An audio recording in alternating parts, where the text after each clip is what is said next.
સર્વે મિત્રોને મારા જય સ્વામિનારાયણ। આજે આપણે વાત કરીએ પાપ મોચની એકાદશી, જેનો ખૂબ મોટો મહિમા છે। આ કથા લોમસ ઋષિએ માંધાતા રાજાને કહેલી છે। આ એકાદશી પિશાચણપણાને મટાડનારી, કામનાઓને પૂરનારી, સિદ્ધિઓને દેનારી, વિચિત્ર પ્રકારની કલ્યાણકારી, પાપનો નાશ કરનારી, ધર્મ દેનારી એવી આ પાપ મોચની એકાદશી છે। તો પૂર્વે અપ્સરાઓનો સમૂહ ચૈત્રથ નામનું વન, તેમાં સુંદર વન હોવાને લીધે ત્યાં આવેલી। આ વનમાં ઘણા બધા ઋષિ મુનિઓ તપ કરે છે। એક વખત મેઘાવી નામે એક પ્રખ્યાત ઉત્તમ મુનિ એ પણ આવેલા હતા।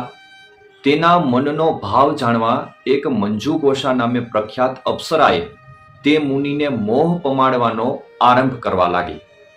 આ અપ્સરાના નાચગાન અને લટકાથી મુનિ પોતાનું તપ છોડી અને તેના રૂપમાં તેનું ચિત્ત ચોંટી ગયું અને પોતે તે અપ્સરા સાથે વિહાર કરવા લાગ્યા।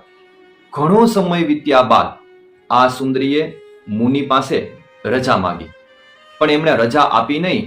સુંદરીએ વિચાર કર્યો કે એમની રજા વિના જઈશ તો ક્રોધે કરી અને મને શ્રાપ આપી દેશે।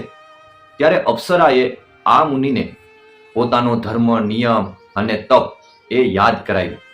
ત્યારે ઋષિએ દિવ્ય દ્રષ્ટિથી જોયું તો પોતાના 57 વર્ષ 9 મહિના અને 3 દિવસ આ સ્ત્રી સાથે મોહ માયામાં ફોગટ વીતી ગયા અને હજારો વર્ષનું તપ એ પણ નાશ થઈ ગયું।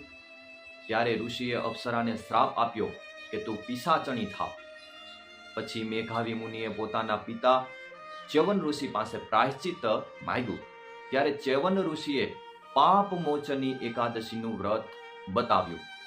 આ બંનેએ પાપમાંથી છૂટવા આ વ્રત કર્યું, જેના પ્રતાપથી પિશાચણ થયેલી અપ્સરાએ પણ મુક્ત થઈ અને મેઘાવી ઋષિ એ પણ મુક્ત થયા। તો મિત્રો, આ એકાદશી એ પાપને હરનારી માટે દરેક વ્યક્તિ આ એકાદશી ચૂકશો નહીં, ભલા થઈને ચૂકશો નહીં। અસ્તુ, વંદે માતરમ।